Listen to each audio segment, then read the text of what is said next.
Okay. पिछली class में हमने जो टॉपिक कवर किया था उसमें हमने देखा था कि आपके पास दो किस्म के सिस्टम्स होते हैं। एक होता है क्लोज्ड सिस्टम, एक होता है ओपन सिस्टम। ओपन सिस्टम वो सिस्टम होता है जो कि एनवायरनमेंट को अफेक्ट भी कर रहा होता है और एनवायरनमेंट से अफेक्ट भी हो रहा होता है। एग्जाम्पल, दुनिया के जितने भी सिस्टम्स हैं वो ज़्यादातर ओपन सिस्टम होते हैं और बिजनेस सिस्टम्स, तमाम सिस्टम्स ओपन सिस्टम्स होते हैं कि यहाँ पे बिजनेस को फीडबैक मिल रहा होता है अपने एक्सटर्नल स्टेक होल्डर्स से, इंटरनल स्टेक होल्डर्स से, और वो अकॉर्डिंगली चीज़ों को चेंज कर रहे होते हैं, अडेप्ट कर रहे होते हैं।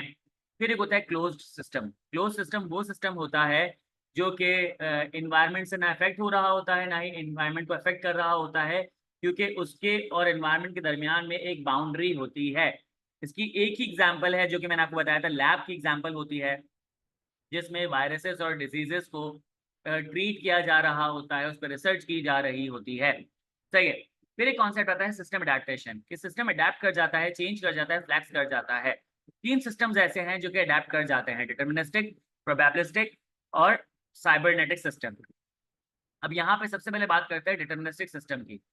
यहाँ पे लिखा हुआ है कि डिटर्मिनिस्टिक सिस्टम यूज करता है प्री डिटरमाइंड रूल्स। तो यहाँ पे उसके ऑपरेशंस भी प्रिडिक्टेड होते हैं, तो यहाँ पे आउटपुट भी प्रिडिक्टेबल आ रहा होता है। तो सर, नाम से ही समझ आ रहा है डिटर्मिनिस्टिक सिस्टम, यानी कि यहाँ पे पहले से ही चीजों को प्री डिटरमाइन कर दिया गया है, सेट कर दिया गया है, अरेंज कर दिया गया है। आप उन तमाम चीजों को एज इट इज फॉलो करोगे और जैसे ही फॉलो करोगे वैसा ही आपको एक्सपेक्टेड आउटपुट मिलेगा। इसकी एग्जांपल दी इन्होंने मशीन्स और कंप्यूटर प्रोग्राम की, कि अगर एक कंप्यूटर प्रोग्राम में अगर आप लेट सपोज प्रेस करते हो कंट्रोल जी, तो वहां पे क्या होगा, कमांड अनडू हो जाएगी। सही है। तो यहाँ पे जब आप कंट्रोल जी प्रेस करोगे तो कमांड अनडू हो जाएगी। तो इसका मतलब ये है कि यहाँ पे प्री डिटरमाइंड रूल्स थे, आपने प्रेडिक्टेड ऑपरेशन परफॉर्म किया, आपको प्रेडिक्टेबल आउटपुट मिल गया। This is called deterministic system. और ये सिस्टम सबसे लीस्ट फ्लेक्सिबल होता है, इसमें फ्लेक्स करने की गुंजाइश ना होने के बराबर होती है। आपको किसी प्रोग्राम में बोल दिया कि आप शॉर्टकट कीज थोड़ी बहुत चेंज कर सकते हो तो आप कर पाओगे, अदरवाइज चीजें फिक्सेट होती हैं। यहाँ पे चीजों को पहले से फिक्स कर दिया जाता है, चेंजेस की गुंजाइश ना होने के बराबर होती है। सर, बिजनेस में कोई एग्जांपल दें। भाई, एक ऑफिस है, उन्होंने अपना एक पूरा सिस्टम बनाया हुआ है अटेंडेंस को नोट करने का। अब यहाँ पे उन्होंने बता दिया कि अगर एक बंदा जो है वो 1 घंटा लेट आता है तो उसकी हाफ डे की छुट्टी लग जाएगी। तो अगर एक बंदा जो है वो 10 मिनट लेट आता है, 15 मिनट लेट आता है, 20 मिनट लेट आता है, 55 मिनट लेट आता है, 59 मिनट लेट आता है, तो उसकी आधे दिन की छुट्टी काउंट नहीं होगी। वो जैसे ही 1 घंटा लेट करेगा, 1 घंटा 1 मिनट लेट करेगा, 1 घंटा 2 मिनट लेट करेगा, 2 घंटे लेट करेगा, 3 घंटे लेट करेगा, 4 घंटे लेट करेगा, उसका आधा दिन काउंट होगा। तो ये चीजें हमें पता थी। अब एक बंदा जो है वो आ रहा है 59 मिनट लेट और एक बंदा आ रहा है 1 घंटा 1 मिनट लेट। तो जो 59 मिनट लेट आ रहा है उसके आधे दिन की सैलरी नहीं कटेगी, और जो 1 घंटा 1 मिनट लेट आ रहा है उसके आधे दिन की सैलरी कट जाएगी। यानी कि प्री डिटरमाइंड रूल्स थे, प्रिडिक्टेड ऑपरेशंस थे, प्रिडिक्टेबल आउटपुट नजर आ गया। यहाँ पे थोड़ी बहुत चेंजेस इस तरीके से हो सकती है कि जो बंदा सिर्फ 1 मिनट लेट हुआ है ना, उसने बोला बॉस मैं इस बंदे से सिर्फ 2 मिनट लेट आया हूँ, तो यार मेरी आधे दिन की सैलरी नहीं काटो। बॉस को बात समझ आ गई, उसने बोला ठीक है नहीं काटता। तो यहाँ पे सिस्टम थोड़ा बहुत चेंज हो गया, लेकिन बहुत ज्यादा चेंज नहीं हो सकता डिटर्मिनिस्टिक सिस्टम। आई होप बात समझ आ गई हो। अब है प्रोबेबिलिस्टिक सिस्टम। लिखा हुआ है प्रोबेबिलिस्टिक सिस्टम में क्या किया जाता है, फ्यूचर इवेंट्स को प्रोबेबिलिटी असाइन कर दी जाती है। भाई, फ्यूचर इवेंट क्या है कि बैटिंग होगी टीम ए की या बैटिंग होगी टीम बी की, उसके लिए टॉस किया गया। अब ए टीम ने बोला हेड्स, बी ने कहा टेल्स। जैसे ही टॉस हुआ, हेड आ गया। अब टीम ए डिसाइड करेगी कि वो बैटिंग करेगी या बॉलिंग करेगी। तो 50% चांसेस इसके जीतने के, 50% चांसेस इसके जीतने के। लेकिन अगर मैं लेट सपोज 6 लोग बैठे हुए और मैंने कहा कि 6 लोगों में सबसे पहले जो है वो खाना किसको मिलेगा, तो अब 6 लोगों में मैं क्या कर सकता हूँ, कॉइन को टॉस नहीं कर सकता, यहाँ पे मैं डाई रोल करूंगा। अब डाई रोल किया तो सबको मैंने नंबर साइन कर दिया, 1 2 3 4 5 6। अभी जो यहाँ पे 6 वाला बंदा बैठा, मैंने डाई रोल किया, आंसर आया, जो रिजल्ट आया वो आया 6, तो इसका मतलब है कि अब इसको सबसे पहले खाना मिलेगा। तो प्रोबेबिलिटी फ्यूचर को असाइन कर देना इज कॉल्ड प्रोबेबिलिस्टिक सिस्टम। अब यहाँ पे जो आप क्या कर रहे होते हो कि जो बिहेवियर को प्रेडिक्ट कर रहे होते हो वो थोड़ा सा मुश्किल हो जाता है।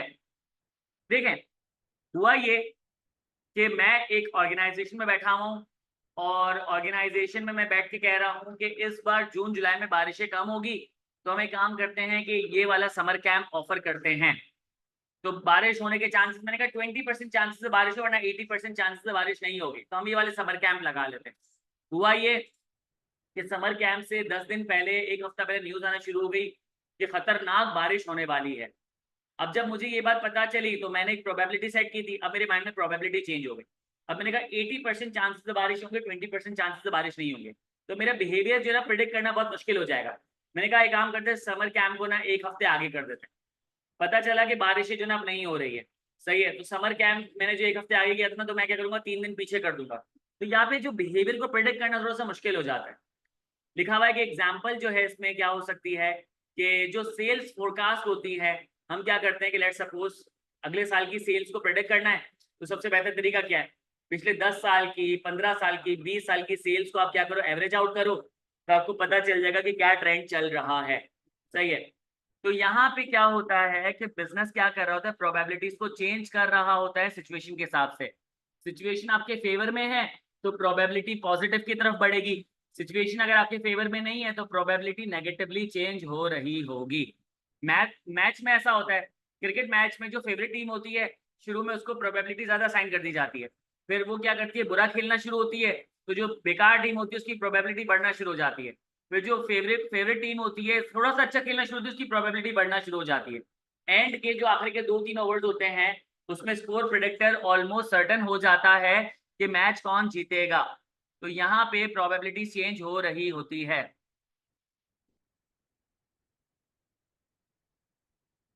जज़ाकल्लाह बेटा कि आपको जो है इन क्लासेस का फ़ायदा हो रहा है।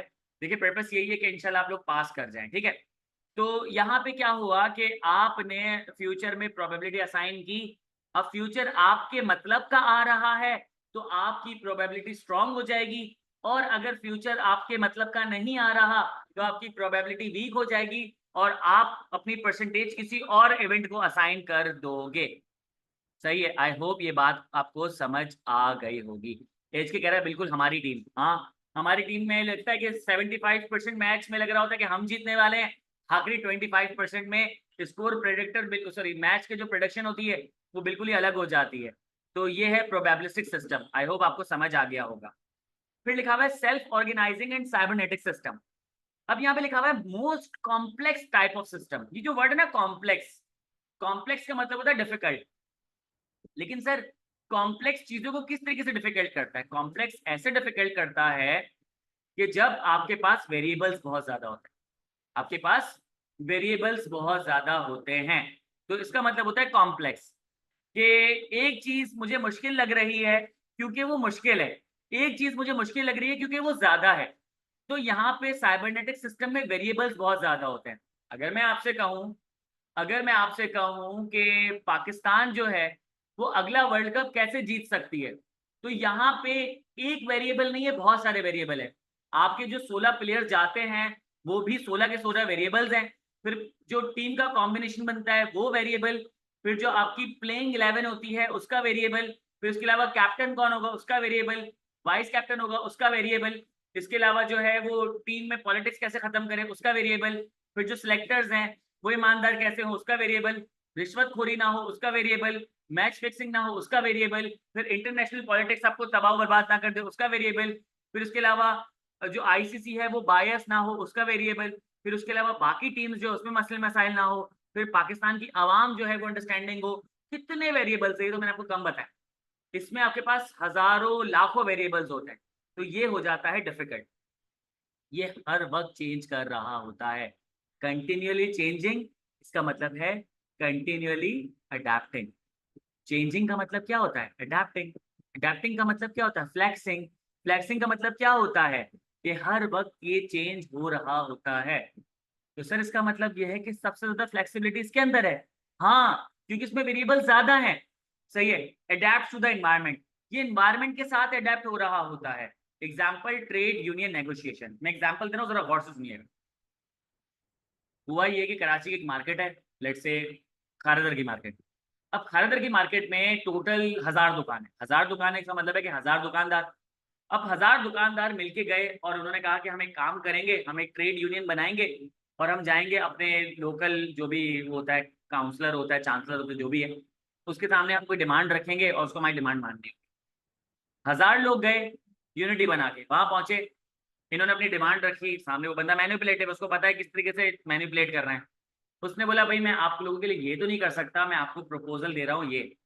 जब उसने दूसरा प्रपोजल निकाला ना, तो पता है क्या होगा, 1000 में से शायद 500 लोग क्या करें, प्रपोजल 2 की तरफ चले जाएं, और जो 500 लोग थे, अब वो क्या होंगे, प्रपोजल 1 की तरफ ही अड़े रहेंगे। अब हो गए कॉन्फ्लिक्ट।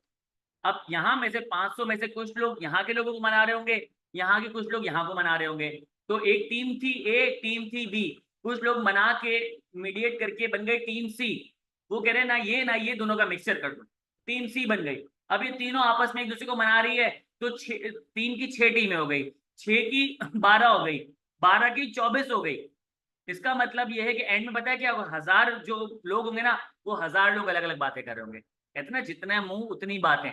तो यहाँ पे मैनिपुलेशन चलना शुरू होगी। उसने क्या किया, एक फितना छोड़ दिया और वो फितना आगे की तरफ जाना शुरू हो गया, जो कि सोशल मीडिया में होता है, जो कि सोशल मीडिया में होता है। सर आपकी चैप्टर 10 की सिटिंग क्लास यूट्यूब पर अपलोड नहीं हुई, इंशाल्लाह मैं 1-2 दिन में कर दूंगा, ठीक है, 1-2 दिन में आपको मिल जाएगी। तो यहाँ पे क्या है कि आपको ट्रेड यूनियन की जब नेगोशिएशन से क्या हुआ कि सब लोग आगे पीछे हो गए, अब किसी को जो है हाथ में लाना ही नामुमकिन हो गया। These type of system are the least likely to be computerized। मुझे एक बात बताओ, आपने एआई बना लिया, लेकिन एआई अभी तक इंसानों की तरह रिएक्ट नहीं कर रहा। क्यों? क्योंकि इंसानी इमोशंस कभी भी कंप्यूटराइज नहीं किए जा सकते।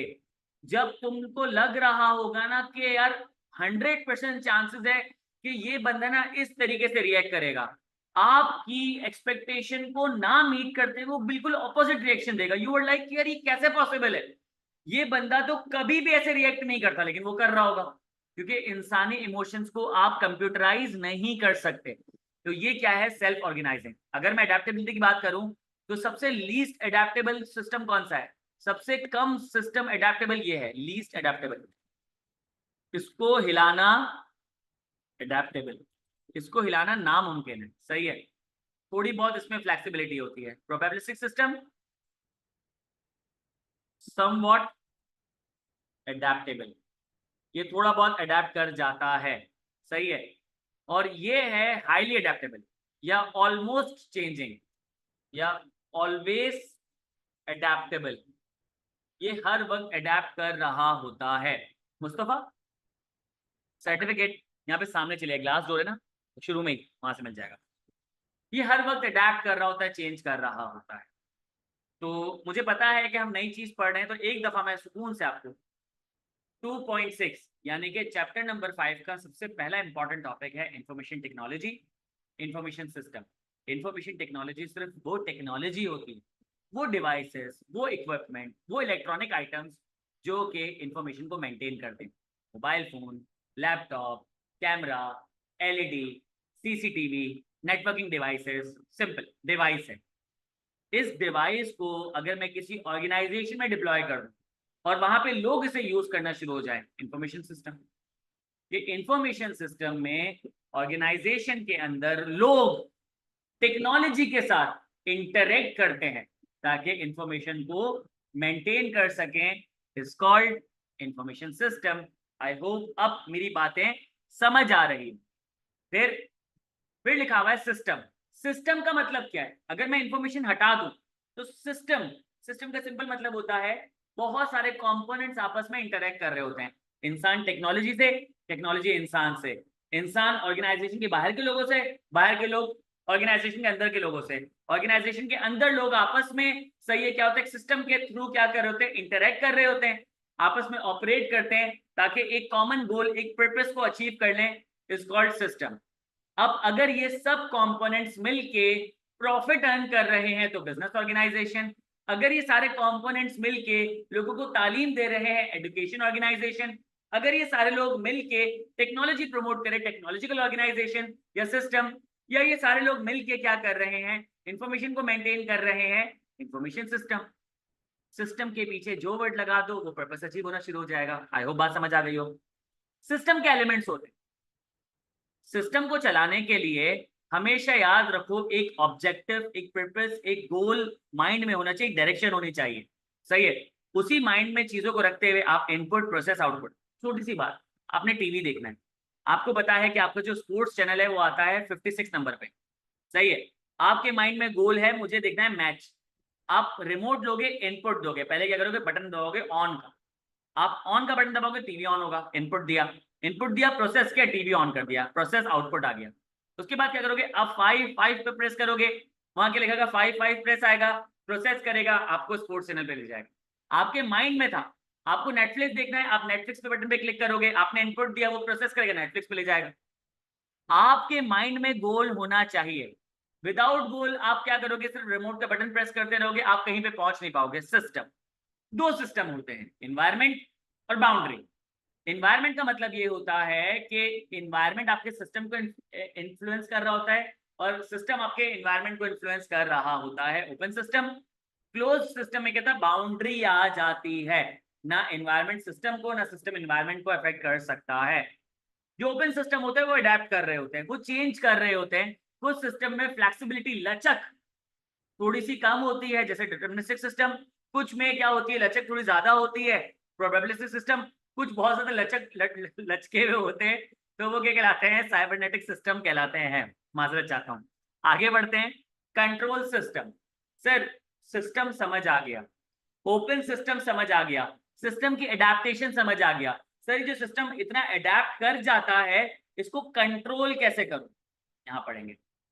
आप इसको कंट्रोल कैसे करें, यहाँ पे पढ़ेंगे। देखो, चीजों को कंट्रोल करने के बहुत सारे तरीके होते हैं। चीजों को कंट्रोल करने का एक तरीका होता है लूप सिस्टम। चीजों को कंट्रोल करने का एक तरीका होता है, आप उसको लूप कंट्रोल कह लो, लूप सिस्टम कह लो। आप लूप के थ्रू चीजों को कंट्रोल कर सकते हो। मैं बताता हूं कैसे। हम, आप बेफिक्र हो जाओ, आपको इंशाल्लाह इंशाल्लाह 25 तारीख है ना, मैं आपको आईटीबी की पूरी तैयारी करा दूंगा 6-7 तारीख तक, with past paper practice, with relevant question practice, हर चीज के साथ, रिकॉर्डेड लेक्चर्स के साथ, लाइव क्लासेस के साथ। इंशाल्लाह आपको ये कोर्स कंप्लीट मिलेगा। चैप्टर नंबर 5 आखिरी बड़ा चैप्टर है। इसके बाद हर चैप्टर इंशाल्लाह एक एक क्लास में या मैक्सिमम 2 क्लास में हो रहा होगा। तो जब इंशाल्लाह हम चैप्टर नंबर 5 कंप्लीट करेंगे, लेट्स सपोज 26 तारीख को, तो एक चैप्टर 27 को खत्म हो जाएगा, एक 28 को, एक 29, इस तरीके से चलना शुरू हो जाएगा। फिर इंशाल्लाह हम लोग 2-3 जुलाई से प्रैक्टिस पे आ जाएंगे। तो आपने परेशान नहीं होना है, मैं आपको पास करा दूंगा। इसके बाद भी मैं आपके साथ रहूंगा 10 जुलाई तक, जब तक आप पेपर नहीं देकर आ जाते ना, तो मैं साथ ही रहूंगा इंशाल्लाह, परेशान नहीं होना। सही है। ओके। सिस्टम को कंट्रोल करना, कंट्रोल कैसे कर सकते हैं, आप लूप के थ्रू कंट्रोल कर सकते हैं। 2 लूप होते हैं, एक होता है ओपन लूप, एक होता है कंट्रोल लूप। जरा आप अपने दिमाग को जरा खुला रखें और जरा समझे मैं क्या बताना चाहता हूँ। 2 लूप। एक लूप क्या है, एक लूप ये है कि मैंने यहाँ इस पॉइंट से एक चीज स्टार्ट की और यहाँ से वो चीज चली, चलते चलते चलते चलते चलते चलते चलते इस पॉइंट पे आके खत्म हो गई, तो एक लूप कंप्लीट हो गया। फिर दूसरा लूप शुरू हुआ, चलते चलते चलते चलते चलते चलते चलते दूसरा लूप कंप्लीट हो गया। फिर तीसरा लूप स्टार्ट हुआ, चलते चलते चलते चलते तीसरा लूप कंप्लीट हो गया। यानी कि ये आपका रीसेटिंग पॉइंट है, ये आपका रीसेटिंग पॉइंट है कि यहाँ पे जब आपका पॉइंट हो तो यहाँ से आपने स्टार्ट करना है और यहाँ पे जब आ जाओ तो रुक जाओ, तो ये आपका रीसेटिंग पॉइंट है। तो इसको क्या कहलाता है, ये कहलाता है आपके पास क्लोज्ड लूप कंट्रोल। जब तक आपके पास ये पॉइंट नहीं आएगा ना, आपने स्टार्ट या एंड नहीं करना है। तो यहाँ पे आप खड़े हो तो आप स्टार्ट करोगे, चलते चलते चलते चलते चलते यहाँ पे इस पॉइंट पे आपने खत्म कर दिया, एक लूप कंट्रोल खत्म हो गया। सही है। एक आपके पास लूप क्या होता है, लेट सपोज आपका स्टार्टिंग पॉइंट है, चलते चलते चलते चलते चलते चलते चलते यहाँ पे खत्म हो गया। सही है। फिर चलते चलते चलते चलते यहाँ पे खत्म हो गया, लेकिन यहाँ पे मैंने एक ऑप्शन दिया हुआ, यहाँ पे मैंने ऑप्शन दिया हुआ है, अगर कोई एक्सटर्नली कोई चीज आ जाए जो मेरे इस लूप को कंट्रोल कर दे तो लूप वहीं पे रीसेट हो जाए। अब यहाँ पे सिस्टम चल रहा था, चलते चलते चलते यहाँ पे एक्सटर्नल एक चीज आ गई, यहाँ पे एक्सटर्नल चीज आ गई, लूप चलते चलते चलते चलते चलते यहाँ पे खत्म हो गया, यहाँ पे खत्म हो गया, तो अब लूप यहाँ से रीसेट हो जाएगा। यहाँ पे पूरा नहीं घूमा, यहाँ पे खत्म हो गया, अब नया चलते चलते चलते चलते चलते, अब यहाँ पे एक्सटर्नल फैक्टर है, चलते चलते चलते यहाँ पे खत्म हो गया, तो यहाँ पे खत्म हो गया, वापस से यहीं से रिस्टार्ट हो जाएगा। यानी कि यहाँ पे जो एंडिंग पॉइंट है वो क्या होगा, एनवायरनमेंट के हिसाब से रीसेट हो जाएगा। आई नो ये बात आपको इतनी समझ नहीं आई होगी, लेकिन अगर ये हजम कर ली ना, अब मैं आपको एग्जाम्पल दे रहा हूँ, सुनिएगा एग्जाम्पल गौर से। सबसे पहले close loop control, close loop control की एग्जाम्पल। हुआ ये, मेरी क्लास चल रही थी, मेरी क्लास चल रही थी और मेरी क्लास शुरू होती है 12 बजे और खत्म होती है 2 बजे। मैंने बच्चों को पहली क्लास में कह दिया था, सुनना क्लोज लूप कंट्रोल की एग्जांपल है, मैंने बच्चों को कह दिया था आंधी आए, तूफान आए, कुछ भी आ जाए, मेरी क्लास 12 बजे शुरू होगी और 2 बजे खत्म होगी, 2 बजे से पहले खत्म नहीं हो, ठीक है। ये मैंने बना दिया क्या, क्लोज लूप कंट्रोल। अब 12 बजे मेरी क्लास शुरू हुई, चलते चलते चलते चलते चलते 2 बजे खत्म हुई। अगले दिन 12 बजे क्लास शुरू हुई, चलते चलते चलते चलते 2 बजे खत्म हुई। तीसरे दिन क्लास शुरू हुई, 12 बजे शुरू हुई, चलते चलते चलते 2 बजे खत्म हो गई। तो पहले दिन, दूसरे दिन, तीसरे दिन, मंडे ट्यूसडे वेंसडे मेरी तीनों क्लासेस 12 से 2 चली, सही है, 2 बजे खत्म होती थी। दूसरे बराबर में एक और टीचर है, वो भी पढ़ाते हैं, उनकी भी क्लास होती है 12 से 2 बजे, 12 से 2 बजे उनकी भी क्लास होती है। उन्होंने कहा था कि देखो हमारी जो क्लास है वो 12 से 2 चलेगी, लेकिन अगर कोई मसले मसाइल होते हैं तो हम क्लास को थोड़ा जल्दी छोड़ देंगे। अब उनकी पहली क्लास शुरू हुई, 12 बजे शुरू हुई, चलते चलते चलते चलते 2 बजे खत्म हो गई, सही है। अगले दिन क्लास हुई, 12 बजे शुरू हुई, चलते चलते चलते चलते चलते पौने 2 घंटे हुए, यानी कि आपके पास पौने 2 बज रहे, पौने 2 बज रहे हैं, तो बच्चे का सर थक गए, सर छुट्टी दे रहे हैं। तो सर ने बोला अच्छा बेटा 5 मिनट दे दो, 5 मिनट में टॉपिक वाइंड अप करके खत्म करता हूँ। जैसे ही 5 मिनट कंप्लीट हुए, अब क्या है 2 में 10 मिनट कम है, सर ने बोला ठीक है बच्चों क्लास खत्म। टीचर को वो मिला, फीडबैक मिला कि यार अब क्लास खत्म कर देनी चाहिए, 10 मिनट बच्चा नहीं पढ़ पाएगा। टीचर ने क्या किया, टॉपिक वाइंड अप के 10 मिनट पहले छोड़ दिया, ओपन लूप कंट्रोल। अगले दिन क्लास हुई वेंसडे को, 12 बजे क्लास शुरू हुई, एडमिन आ गई। एडमिन ने बोला सर बहुत तेज बारिश हो गई है, सही है, बच्चियों को जो है ना आपने रवाना करना पड़ेगा, क्लास कैंसिल करनी पड़ेगी। तो सर ने बोला ठीक है, अभी 12 बजे क्लास शुरू हुई थी, 12:15 बजे क्लास छोड़ दी, तो यहाँ पे क्या वो लूप रीसेट कर दिया, बारिश इन्वायरमेंट ने क्या क्लास को अफेक्ट कर दिया। बराबर में मेरी क्लास में एडमिन आया, मैंने बोला कोई मसला नहीं है, बच्चियां यहाँ पे रुक जाएंगी, मैं इनके वालिदैन से बात कर लूंगा, लेकिन 2 बजे से पहले मैं क्लास नहीं छोड़ूंगा। तो यहाँ पे जो मेरी वेंसडे को क्लास चली थी वो 2 तक चली थी, और बराबर में जो वेंसडे को क्लास चली थी वो कितने बजे, 12:15 बजे खत्म हो गई। तो यहाँ पे 12 से 2, 12 से 2, 12 से 2, यहाँ 12 से 2, 12 से 2 में 10 कम, और 12 से 12:15 बजे तक क्लास चली। तो इसका मतलब है ये है ओपन लूप कंट्रोल, ये है close loop control. I hope आपको बात समझ आ गई होगी। ओपन लूप कंट्रोल में एनवायरनमेंट क्या कर रहा होता है, लूप को रीसेट कर देता है जहां पे जरूरत होती है। क्लोज लूप कंट्रोल में लूप वहीं रीसेट होता है जहां पे उसे बताया जाता है, पहले से ही बता दिया जाता है कि आपका लूप यहीं पे रीसेट होगा। डन, बात समझ आ गई। तो यहाँ पे एलिमेंट्स हैं कंट्रोल सिस्टम के, अगर आप एक चीज नोट करो, सर इंफॉर्मेशन सिस्टम के, इंफॉर्मेशन सिस्टम के भी एलिमेंट थे, सिस्टम के भी एलिमेंट थे, कंट्रोल सिस्टम के भी एलिमेंट है, ऑर्गेनाइजेशनल स्ट्रक्चर के भी एलिमेंट थे। कभी भी ऐसा स्ट्रक्चर होता है ना, कहीं पे भी ऐसा प्रोसेस होता है, कहीं पे भी कोई प्रोसीजर होता है, कहीं पे भी कोई सिस्टम होता है, उसके एलिमेंट्स होते हैं। कभी भी कोई चीज खुद से नहीं बनकर आ जाती है, चीजें बनती हैं मल्टीपल चीजों से। सर तो सिस्टम का क्या आपके पास इनपुट वो था, एलिमेंट था, वो इनपुट प्रोसेस आउटपुट इसका भी है, सही है। लेकिन यहाँ पे चीजों को कंट्रोल करना है ना, कंट्रोल करने के लिए आपको बहुत सारे कंट्रोलर्स लगे हुए हैं, जैसे कि पहला है सेंसर, पहला है सेंसर। कि जो आपके पास लूप कंट्रोल होता है ना, उसमें आपके पास सेंसर्स होते हैं। तो यहाँ पे क्या होता है, सेंसर मेजर करते हैं the output from the system and determines the new value. यहाँ पे लूप क्या करता है, सिस्टम से मेजर करता है आउटपुट को और फिर एक न्यू वैल्यू असाइन कर देता है। फिर उसके बाद लिखा हुआ है कंपैरेटर। कंपैरेटर क्या करता है, कंपैरेटर जो नई वैल्यू आई है उसको स्टैंडर्ड के साथ कंपेयर करता है। कि मैंने स्टैंडर्ड सेट किया था 10, नई वैल्यू आई हुई 12, तो उसका मतलब क्या है कि मुझे 2 स्टेप पीछे चलना है। या आपके पास जो न्यू वैल्यू आई है वो है 8, स्टैंडर्ड है 10, तो इसका मतलब है मुझे 2 स्टेप आगे चलना है। कंपैरेटर, कंपेरेटिव आपको बता देता है कि आपने कितना ज्यादा काम कर लिया है या कितना कम काम किया है, आपको स्टैंडर्ड पे पहुंचने के लिए रिवर्स में आना है या आगे जाना है। सही है भाई। लेट सपोज अगर मैंने गूगल मैप पे एक लोकेशन डाली हुई है और जब मैं लोकेशन पे देखता हूं तो मैं 2 गलियां पीछे हूं तो मैं 2 गलियां आगे जाऊंगा, लेकिन अगर गलती से मैं 2 गलियां आगे चले गया हूं तो मैं 2 गलियां पीछे जाऊंगा क्योंकि मुझे स्टैंडर्ड पे पहुंचना है। सही है। फिर लिखा हुआ है स्टैंडर्ड। स्टैंडर्ड क्या होता है? वो लिमिट जो मैंने सेट कर दी है, जो मैंने गूगल मैप पे लोकेशन लगा दी है। अगर आईक्यू स्कूल ऑफ फाइनेंस से आप 2 गली आगे चले जाओगे तो आपने आईक्यू स्कूल ऑफ फाइनेंस जाना है, अपना आंखों का इलाज थोड़ी कराना। तो आप 2 गली पीछे आओगे तो स्टैंडर्ड पे ही आना है। इफेक्टर क्या होता है? अगर आप आगे चले गए हो तो वो नेगेटिव फीडबैक देगा, उल्टा आ जाओ। अगर आप पीछे हो तो पॉजिटिव फीडबैक देगा कि आगे चले जाओ। तो इफेक्टर क्या है कि वो एक्चुअल इफेक्ट क्रिएट कर रहा होता है। तो यहाँ पे आपके पास क्या होता है? कंट्रोल सिस्टम में ये चीजें लग रही होती है तभी तो कंट्रोल बनेगा, वरना कंट्रोल कैसे बनेगा? अब सर अपनी एग्जांपल में दें। देखो स्टैंडर्ड क्या सेट था? 2 बजे का। स्टैंडर्ड क्या सेट था? 2 बजे का। अब यहाँ पे सेंस किया गया, घड़ी देखी गई, घड़ी देख के सेंस किया गया कि अभी क्लास में 15 मिनट रह गए हैं।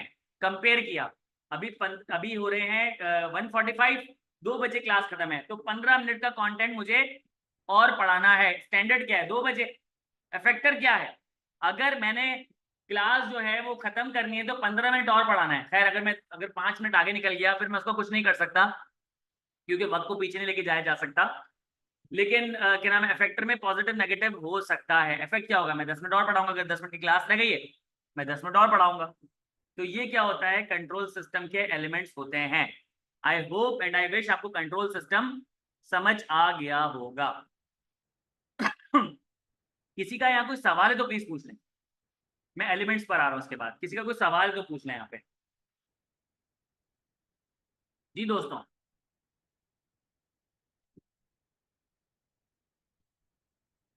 नहीं है? आगे बढ़ जाते हैं। है? नहीं है?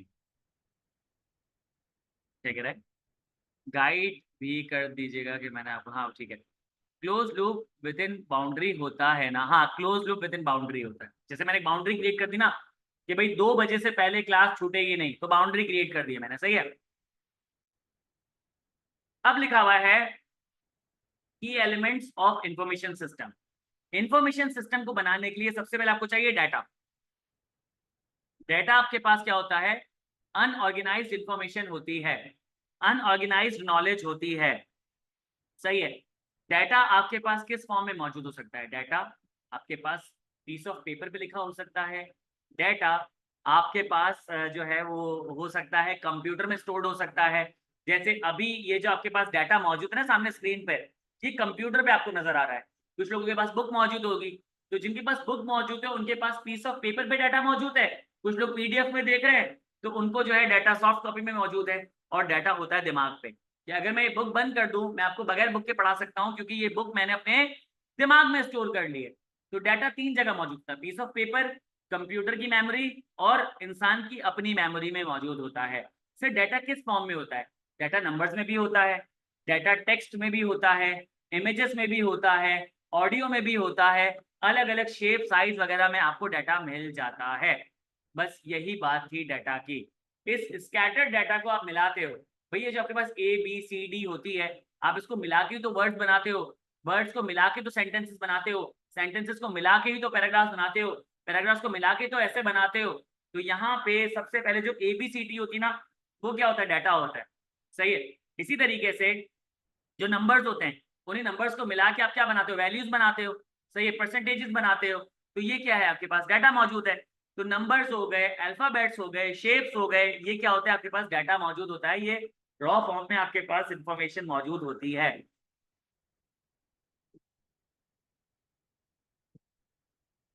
आ सकते हैं निदा, ऐसे एमसीक्यूज आ सकते हैं कि ऑर्गेनाइजेशन की कितनी टाइप्स होती हैं, या ऑर्गेनाइजेशनल स्ट्रक्चर की टाइप्स बता दें। या ऐसा भी आ सकता है कि कितने एलिमेंट्स होते हैं इंफॉर्मेशन सिस्टम के, ऐसे सवाल आ सकते हैं। या लेवल ऑफ ऑर्गेनाइजेशन कितने, लेवल ऑफ ऑर्गेनाइजेशन कितना होता है, ये भी पूछा जा सकता है। हाँ, ज्यादातर न्यूमेरिक फॉर्म में होता है कंप्यूटर्स में डाटा, बिल्कुल सही कह रहे हो इसके। सही है। अब आ जाता है डेटाबेस। अब देखिए एमसीक्यूज के पॉइंट ऑफ व्यू से यहाँ पे क्या है? यहाँ पे एमसीक्यूज के पॉइंट ऑफ व्यू से कि डाटा जो है क्वालिटेटिव और क्वांटिटेटिव मेथड में मौजूद होता है। क्वालिटेटिव मतलब क्या कि आप चीज़ों को कंपेयर कर सकते हो उनकी क्वालिटी की बेसिस पे, और क्वांटिटेटिव का मतलब क्या है कि आप क्वांटिटी की बेसिस पे कि भाई कम ज़्यादा, सही है, परसेंटेज के हिसाब से, क्वांटिटी के हिसाब से। क्वालिटेटिव में काला गोरा या फिर जो है वो हल्का भारी, इस तरीके से आप क्या कर सकते हो, मेजर कर सकते हो। किस फॉर्म में अवेलेबल होता है ये रहा, किस फॉर्म में अवेलेबल होता है। ये एमसीक्यूज के लिए बहुत इंपॉर्टेंट लाइन थी, मैंने आपको बता दी है। एमसीक्यूज के लिए ये इंपॉर्टेंट लाइन बहुत। ये जो डेटाबेस है, डेटाबेस क्या होता है कि फाइलिंग सिस्टम होता है जिसमें हम क्या करते हैं, डाटा को कलेक्ट करते हैं और उसे ऑर्गेनाइज कर रहे होते हैं। फिर लिखा हुआ है database management system. Database management system एक सॉफ्टवेयर होता है जो कि डाटा को एडिट कर रहा होता है, उसे ऐड कर रहा होता है, उसे लेस कर रहा होता है, उसे सिस्टम में स्टोर कर रहा होता है, ऑर्गेनाइज कर रहा होता है, उसकी सॉर्टिंग कर रहा होता है, फिल्ट्रेशन कर रहा होता है। सही है, ये आपके पास डेफिनेशन मौजूद है जो बुक के लिए इंपॉर्टेंट। एक और इंपॉर्टेंट बात, सर ये आपसे पूछेगा नहीं कि ये डेटाबेसेस कौन कौन से होते हैं, लेकिन ये एमसीक्यूज में आ सकते हैं, तो मैं आपको बता देता हूँ। ये आपसे पूछेगा नहीं कि इनका इनका मकसद बता दो, लेकिन फिर भी मैं आपको बता देता हूँ। हायरार्किकल डेटाबेस, हायरार्की वर्ड निकला है जो ऑर्गेनाइजेशन में आपके पास प्लेसमेंट होती है ना लोगों की वर्टिकली, उसको कहते हैं हायरार्की। तो सर हायरार्किकल डेटाबेस क्या होगा कि आपके पास जो डाटा वर्टिकली सेट हो। मुझे एक बात बताओ, अगर आप एक स्कूल चला रहे हो, आपके पास क्लास 1 से लेके क्लास 10 तक का जो डाटा मौजूद है वो क्या कहलाएगा, हायरार्किकल डेटाबेस। क्लास 1 का डाटा सबसे नीचे होगा, क्लास 2 का उससे ऊपर, 3 का उससे ऊपर, 4 5 6 7 8 9 10, ठीक है, कहलाएगा हायरार्किकल डेटाबेस। इसमें हमने डाटा को हायरार्की के हिसाब से सेट कर दिया है।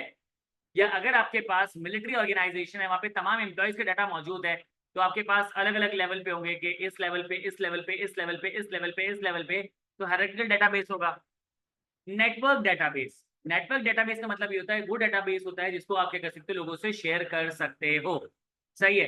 रिलेशनल डेटाबेस, रिलेशनल डेटाबेस का मतलब ये होता है कि जो डेटाबेसेस आपस में रिलेट करते हो। जैसे मार्केटिंग में कुछ चीजें ऐसी होती है जो फाइनेंस के काम आ रही होती है, फाइनेंस पे कुछ चीजें होती है जो मार्केटिंग के काम आ रही होती है, मार्केटिंग और फाइनेंस में कुछ चीजें ऐसी होती है जो ह्यूमन रिसोर्स के काम आ रही होती है, ह्यूमन रिसोर्स में कुछ चीजें ऐसी होती है जो मार्केटिंग और फाइनेंस में काम आ रही होती है, इन तीनों में कुछ चीजें ऐसी होती है जो कि ऑपरेशंस में काम आ रही होती है, ऑपरेशन में कुछ चीजें ऐसी होती है तीनों के काम जो रिलेशन होता है, तो कहलाता है रिलेशनल डेटाबेस। फिर लिखा है object oriented database. Object oriented database का मतलब ये है कि पर्टिकुलरली स्पेसिफिकली किसी ऑब्जेक्टिव के लिए या किसी पर्पस के लिए डेटाबेस बना हो, ये उस पर फोकस कर रहा होता है। सही है। आपके पास अलग अलग डेटाबेसेस हैं, मैंने आपको इनके नाम बता दिए हैं, थोड़ा सा इनके बारे में समझा दिया है, इससे ज्यादा पूछा नहीं जाएगा। ये वही स्टडी टेक्स्ट है बेटा, ये आप स्टडी टेक्स्ट देखेंगे ना आपको यही मिलेगी। मैं एलएसएस नहीं पढ़ाता, फायदा नहीं है अलग से एफर्ट कराने का, पूछा स्टडी टेक्स्ट से ही जाता है। अपनी बुक बना के अपनी अना को सेटिस्फाई कर लूं, लेकिन पूछा फिर यहाँ यहीं से जाए, it does not make sense, इसलिए मैं यहीं से पढ़ा देता हूँ। अलग से कुछ पढ़ाना होता है मैं आपको बोल के बता देता हूँ, लेकिन पढ़ो यहीं से, पढ़ो यहीं से। कुछ अलग से बताना होता है मैं आपको रीड भी नहीं कराता, मैं बोल के बता देता हूँ कि बस दिमाग में रह जाए। सही है। फिर आ जाते हैं नेटवर्क्स पे। एक एलिमेंट आपके पास था क्या, डाटा। डाटा का मतलब क्या होता है कि रॉ फॉर्म में आपके पास इंफॉर्मेशन मौजूद है, अल्फाबेट में मौजूद है, नंबर्स में मौजूद है, शेप्स में मौजूद है, सही है, कलर्स में मौजूद है। ये आपके पास मौजूद होती है दिमाग में, कंप्यूटर की स्क्रीन पर या पीस ऑफ पेपर पे। फिर डेटाबेस आ जाते हैं, इलेक्ट्रॉनिक फाइलिंग सिस्टम है, इसमें आपके पास मल्टीपल डाटा होता है, कि एक डाटा 2 3 4 5 6 7 8 अलग अलग डाटा मौजूद है। फिर डेटाबेस मैनेजमेंट सिस्टम, ये जो बहुत सारे डेटाबेस आपके पास मौजूद है ना, इसको किस तरीके से ऑर्गेनाइज करना है, स्टोर करना है, ऐड लेस करना है, सॉर्टिंग करनी है, फिल्ट्रेशन करनी है, डेटाबेस मैनेजमेंट सिस्टम। फिर आ जाते हैं नेटवर्क पे। नेटवर्क का सिंपल मतलब होता है कि दो या दो से ज्यादा सिस्टम्स को आपस में जोड़ देना। आप इंटरनेट के थ्रू ये काम कर रहे होते हो, ईमेल के थ्रू ये काम कर रहे होते हो, वेबसाइट्स के थ्रू या वेब ब्राउजर्स के थ्रू ये काम कर रहे होते हो। सही है। फिर आपके पास एप्लीकेशंस होती हैं, उसके थ्रू ये काम कर रहे होते हो। फिर आपके पास जो है वो क्लाउड स्टोरेज होती है, उसके थ्रू ये काम कर रहे होते हो। सही है। फिर आपके पास सोशल मीडिया होता है, उसके थ्रू ये काम कर रहे हो। अब मैं क्या समझू सर, नेटवर्किंग कैसे कर रहे होते हो, इंटरनेट के थ्रू कर रहे होते हो। इंटरनेट का मतलब क्या है कि मैं अपने राउटर के साथ कनेक्ट हो गया, इंटरनेट। सर जब मैं अपने मोबाइल फोन में गूगल क्रोम खोलता हूँ ना, तो मैं वेब ब्राउजिंग कर, लेकिन जब मैं डायरेक्टली ऐप खोल लेता हूँ, Facebook, Instagram, Twitter, LinkedIn, TikTok, Snapchat, तो मैं क्या कर रहा हूँ, ऐप के थ्रू नेटवर्किंग कर रहा हूँ। सही है। मैं अगर सोशल मीडिया चला रहा हूँ, मैं लेट सपोज फेसबुक चला रहा हूँ, तो मैं क्या कर रहा हूँ, सोशल नेटवर्किंग के थ्रू नेटवर्किंग कर रहा हूँ। मैं नेटवर्किंग कैसे कर सकता हूँ, मैं ईमेल भेज रहा हूँ, तो आपके पास ईमेल सर्वर्स जो होते हैं उसके थ्रू आप नेटवर्किंग कर रहे हैं। इसके अलावा मैं क्लाउड पे डाटा शेयर कर देता हूँ, गूगल ड्राइव, वन ड्राइव पे नेटवर्किंग कर रहा हूँ। ये सारी बातें ये लिखी गई। इंटरनेट सही है। फिर उसके बाद लिखा हुआ है sharing servers, email sharing devices. हाँ, वो नहीं आपके पास प्रिंटर रखे होते हैं, आप क्या करते हो, इंटरनेट के थ्रू कमांड देते हो, वो प्रिंट निकाल के दे देता है बगैर तार के। फैक्स कर सकते हो आप, जो है वो अपना मोबाइल फोन गाड़ी के स्पीकर से कनेक्ट कर सकते हो। सही है। ऑनलाइन बुकिंग सिस्टम इसमें आ जाती है, भाई मुझे टिकट बुक करनी है, अपॉइंटमेंट लेनी है, ऑनलाइन कर सकते हो। इंस्टेंट मैसेजेस हो गए, सोशल मीडिया हो गया, स्काइप वगैरह हो गया, आप नेटवर्किंग कर सकते हो। इनके नाम पूछे जा सकते हैं, तो इसलिए मैं इसको जरा हाईलाइट कर रहा हूँ। रीड पूरा करना है।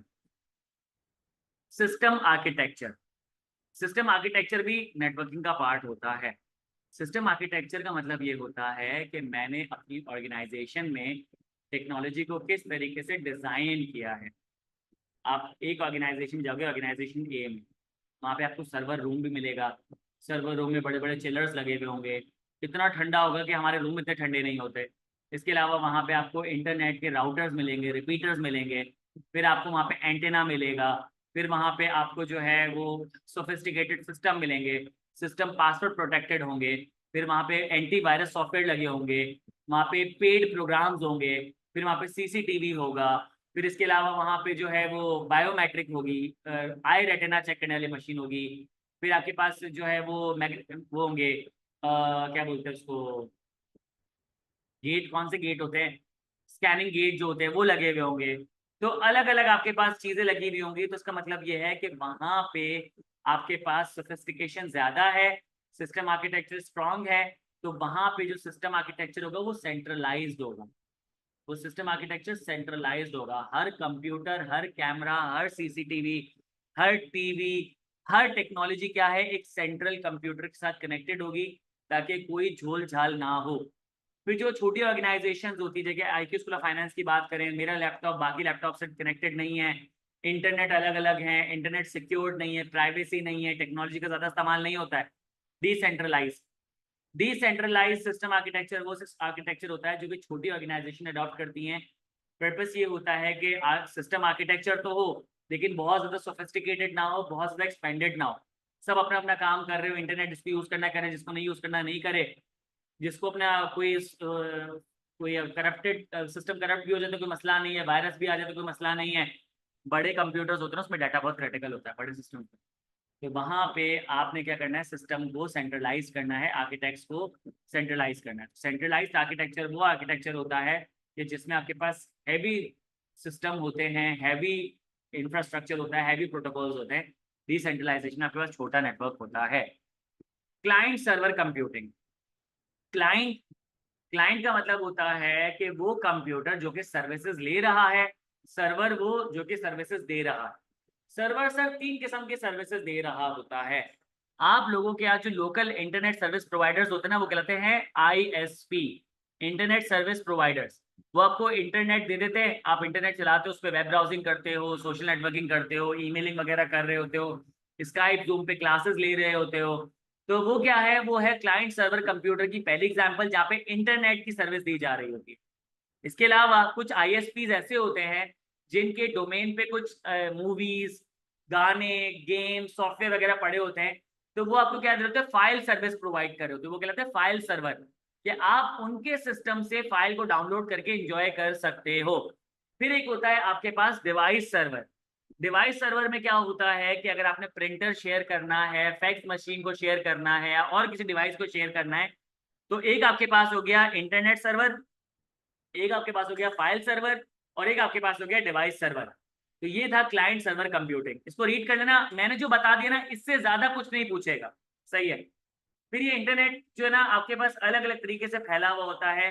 आपके पास होता है लैन, वैन, मैन, पैन, हैन, वीपीएन, ईपीएन, ये अलग अलग आपके पास, ये जितनी भी इंटरनेट की जो कवरेज होती है ना, इनके नाम होते हैं। सही है। कवरेज सबसे कम है पैन, कवरेज थोड़ी सी बढ़ जाती है लैन, कवरेज थोड़ी और बढ़ जाती है कैन, कवरेज थोड़ी और बन जाती है मैन, कवरेज थोड़ी और बढ़ जाती है वैन। तो कवरेज कवरेज पर है, इसमें कोई ऐसी सोफिस्टिकेटेड चीज नहीं है जो मैं आपको बता के आपका टाइम वेस्ट करूं। आप इसको रीड कर लीजिएगा, मैं यहाँ मौजूद हूँ, मुझसे सवाल पूछ लीजिएगा। अगर कोई चीज समझ नहीं आ रही तो you are always welcome to ask questions. सही है। इसके बाद आपके पास आ रहा है, इसके बाद आपके पास आ रहा, हाँ इंटीग्रेटेड। हाँ फिर आपके पास आ रहा है इंटीग्रेशन। इंटीग्रेशन का मतलब होता है जोड़ना, इंटीग्रेशन का मतलब होता है जोड़ना। तो ऑर्गेनाइजेशन में क्या होता है कि कुछ ऑर्गेनाइजेशन डिस्कवर करती हैं कि वो ऑपरेट नहीं कर सकती सेपरेट इंफॉर्मेशन सिस्टम के साथ, क्योंकि कुछ चीजें ऐसी होती हैं जो कि कलेक्टिव होती हैं, कुछ चीजें ऐसी होती हैं जिसमें अलग अलग डिपार्टमेंट्स का इनपुट चाहिए होता है, आइसोलेशन में काम नहीं हो सकता। तो आपको एक ऐसा इंफॉर्मेशन सिस्टम बनाना है जो कि इंटीग्रेटेड हो। यहाँ पे एग्जाम्पल दी हुई है कि लेट सपोज आपने एक इंटीग्रेटेड फाइनेंशियल सिस्टम बना दिया, तो उसमें ये सारे मॉड्यूल्स हैं, जैसे कि उसमें अकाउंट्स पेबल का मॉड्यूल है, रिसीवेबल का मॉड्यूल है, एक्रूवल्स और प्री पेमेंट का है, बैंक और कैश का है, इन्वेंट्री का है, परचेज का और सेल का है। मैं आपको जरा एग्जांपल से समझाता हूं, जरा गौर से सुनिएगा। सेल्स डिपार्टमेंट है, सेल्स डिपार्टमेंट है, उसको पता चला कि यार बेहतरीन सेल्स हुई है, उसको पता चला बेहतरीन सेल्स हुई है, जबरदस्त, वो खुश हो गया, वो खुश हो गया। लेकिन उसको यही नहीं पता कैश सेल कितनी हुई है और कितनी सेल जो है उधार पे हुई है।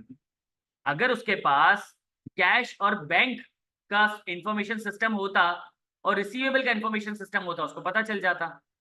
चलो, सेल्स डिपार्टमेंट गया पहले कैश डिपार्टमेंट के पास, कैश और बैंक डिपार्टमेंट के पास, उसने बोला भाई बताओ कि कितने पैसे जो है वो तुमने रिसीव कर लिए। तो उसने बताया कि जो आपकी 10 करोड़ की सेल हुई है ना, उसमें हमने 2 करोड़ रुपए रिसीव किए। तो इसका मतलब ये है कि सर मैंने 8 करोड़ रुपए की क्या की है, क्रेडिट सेल्स की है, यानी कि 8 करोड़ रुपए मुझे रिसीव नहीं हुए, तो लिक्विडिटी की तो मेरी धज्जियां उड़ गई। तो सेल्स डिपार्टमेंट जो खुश हो रहा था ना, खून के आंसू बहाएगा। या लेट सपोज परचेज डिपार्टमेंट जो है वो कह रहा है कि भाई हम लोगों ने इस बार बहुत ज्यादा परचेज कर लिए, तो इतने सारे पैसे जाया हो गए होंगे, लिक्विडिटी की हालत खराब हो गई होगी। पता चला परचेज डिपार्टमेंट अगर बैंक और कैश डिपार्टमेंट ने गया, तो पता चला कि हमारे जो पास से पैसे गए हैं परचेजिंग के लिए, वो गए हैं 1 करोड़ रुपए, तो बाकी की जो 4 करोड़ की परचेजिंग हुई है वो उधार पे हुई है। तो परचेज डिपार्टमेंट तो खुश हो जाएगा, यार ये तो जो भी परचेज कर रहा है बड़ा बेहतरीन आदमी है, ये उधार पे परचेज कर रहा है, ये कैश नहीं दे रहा है। तो उसके पास हॉलिस्टिक पिक्चर नजर नहीं आ रही। ज्यादा बेहतर नहीं होता मैं अपने ही रूम में बैठ के ये सारे सिस्टम को इंटीग्रेट कर सकता, अलग अलग जगह जाके मेहनतें ना करनी पड़ती। तो मैंने इंटीग्रेट कर दिया, मैंने जोड़ दिया। सारे डिपार्टमेंट्स को सारी एक्टिविटीज के बारे में पता होना चाहिए। अगर उनको आधी चीजें नजर आ रही होंगी, आधी चीजें नजर नहीं आ रही होगी, तो वो एक डिसीजन मेकिंग कैसे करेंगे, प्रॉब्लम को सॉल्व कैसे करेंगे। सही है, आई होप ये बात आपको समझ आ गई होगी। अब यहाँ पे ये जो इंपॉर्टेंट है ना, ये आते हैं एडवांटेजेस और डिसएडवांटेजेस आ रहे होते हैं, तो ये पढ़ लीजिएगा, जरा इसको रीड करें, मैं भी आपको सब समझाता हूँ, जरा रीड करें।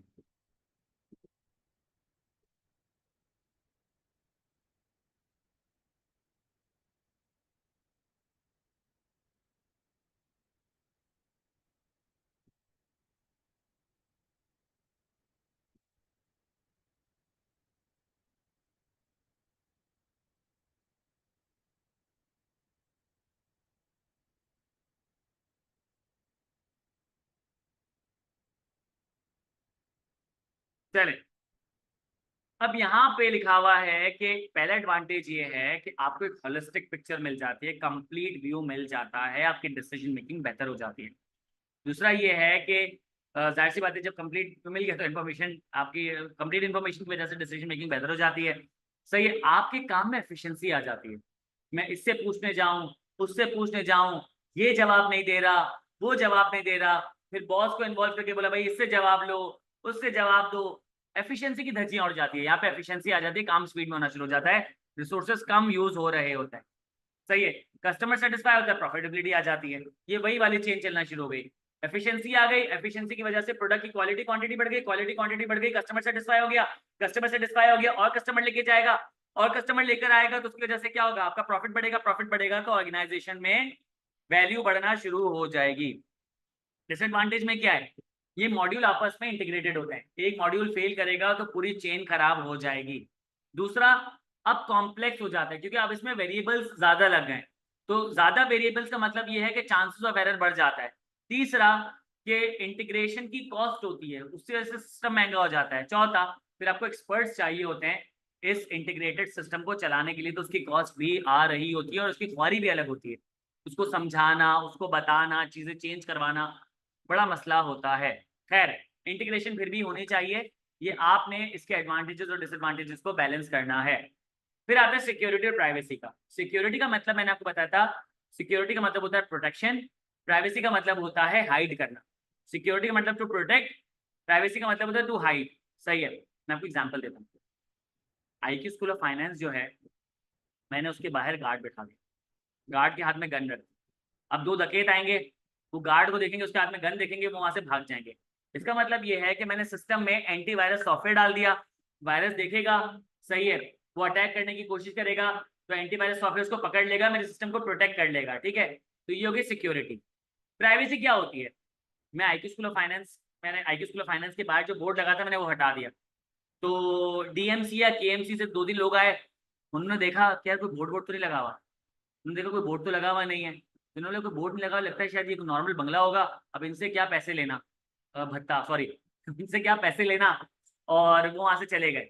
सही है, लेकिन अगर बोर्ड लगा हुआ होता, वो रुकते, अंदर आते, बोलते हाँ भाई तुम लोग इंस्टीट्यूट चला रहे हो, एक काम करो कि हमें ना हमारा पैसे दो, हम आपको बोर्ड लगाने नहीं देंगे। तो हमको क्या करना पड़ता, उनको कुछ पैसे देने पड़ते। तो यहाँ पे मैंने क्या किया कि इंस्टीट्यूट को हाइड कर दिया, इंस्टीट्यूट को हाइड कर दिया, प्राइवेट कर दिया। प्राइवेसी का मतलब होता है हाइड करना, सिक्योरिटी का मतलब होता है प्रोटेक्ट करना। तो सर मैं हाइड और प्रोटेक्ट किससे कर रहा होता हूँ, ये आपके पास चीजें लिखी हुई है। मैं हाइड कर रहा होता हूँ कि अनऑथराइज्ड एक्सेस ना मिल जाए किसी को, मैंने अथॉरिटी नहीं दी और लोग मेरे सिस्टम को एक्सेस कर रहे हैं। सही है, और मेरी सिक्योरिटी को ब्रीच कर रहे हैं। सही है, कंप्यूटर वायरसेस से बचा रहा हूँ, बॉम्ब्स से बचा रहा हूँ, ट्रोजान हॉर्सेस होते हैं उनसे बचा रहा हूँ। कुछ लोग क्या करते हैं, डेलिब्रेट जानबूझ के डैमेज कर रहे होते हैं मेरे इक्विपमेंट को या मेरी इंफॉर्मेशन को। कुछ लोग स्पैमिंग कर रहे होते हैं, हजारों मैसेजेस एक साथ भेज देते हैं। कुछ लोग क्या करते हैं, पायरेट कर लेते हैं मेरे मीडिया को या मेरे सॉफ्टवेयर को। इन चीजों से बचने के लिए मैं क्या करता हूँ, सिक्योरिटी और प्राइवेसी लगा देता हूँ। With this we have completed what, हमने कंप्लीट कर लिया एलिमेंट्स ऑफ इंफॉर्मेशन सिस्टम। अब हमारा जो है वो लास्ट टॉपिक रह गया है, टाइप्स ऑफ इंफॉर्मेशन सिस्टम। आज की क्लास को मैं यहीं पे ही ऑफ कर रहा हूं, अगर किसी का कोई सवाल है तो पूछ लें, वरना अब इंशाल्लाह अगली क्लास में मैं आपको ये चैप्टर कंप्लीट करा दूंगा। जी, कोई सवाल है तो पूछ लें।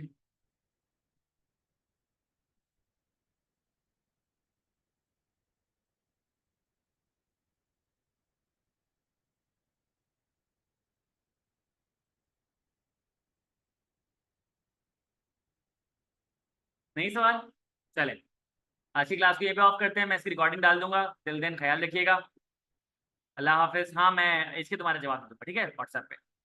ओके।